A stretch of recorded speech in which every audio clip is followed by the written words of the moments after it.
Hi, so I'm going to demonstrate how I might use Think, Pair, Share in my classroom. And I'm going to do this with the book Always Remember by C.C. Meng and illustrated by Jago. Okay, so the Think, Pair, Share that I'm going to do today is going to focus on some of the vocabulary that the kids might come across in the book. So what I do before we gather together to read the book is I find 4 to 6 words in the book that I would like the kids to focus on as I read. So what I do is I take these 4 to 6 words and I write them first down on the board, and after I write the words down on the board, then the kids also write down the words on a sticky note. Okay, so I have the words breath, dawn, reef, and I have the word broad-backed, alongside, and pod.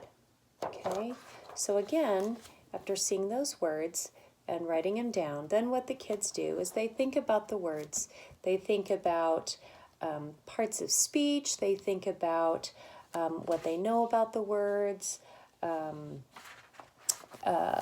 They might look at some suffixes. They might see here that there's a compound word, so maybe they're going to put some thought into that. So these are all things that we've talked about as a group in the past.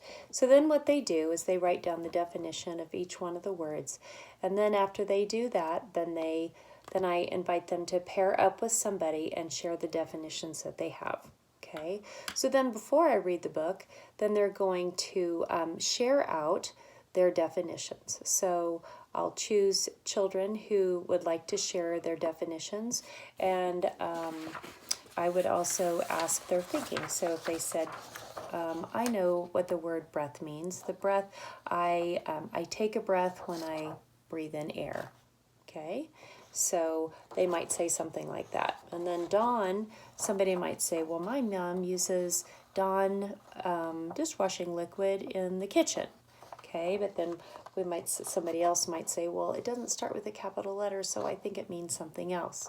And maybe somebody else knows that Dawn has something to do with the break of day. Okay, so then that would be the sharing part. Okay. So then after we have thought about the word, we've paired up with another classmate about the word, and we've shared out loud about what we believed collectively these words mean, then I go ahead and I read the story. So I won't read the whole book, but I will read the first couple of pages upon which we'll see some of these words. Okay, so the book again is called Always Remember by C.C. Meng and illustrated by Jago.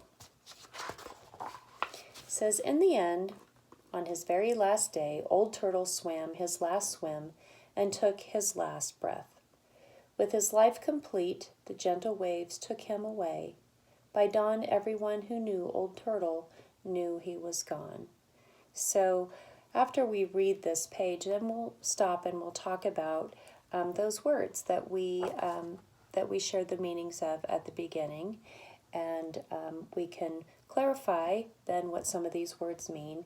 And while we're doing that, we're also talking about where this story is going. So this book starts in the end on his very last day. So we have to have a little bit of a discussion about that and taking his last breath. What does that mean? That's somewhat of an expression that we use a lot when somebody dies. Okay, so then we continue to read. It says, the turtles playing in the reef remembered how he taught them to swim. Old Turtle had been a good teacher. Okay, so swimming in the reef, and that word comes up, and there's a picture to go along with this for kids to help them visualize what that means.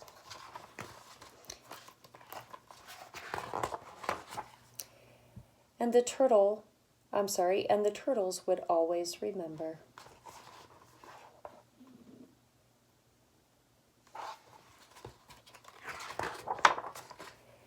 The broad-backed humpback whale remembered how Old Turtle swam alongside her and kept her company when she became separated from her pod. Old Turtle had been a good friend. Okay, so On this page, there are 3 words that we put up on the board. And so we would stop and talk about that. Broad-backed. Okay, what is a broad-backed humpback whale? Remembered how Old Turtle swam alongside her. So alongside might be a difficult word, especially for an ELL kiddo. So we'd have to stop and talk about that. And there's also a nice picture in this book to show what alongside means. And then the word pod.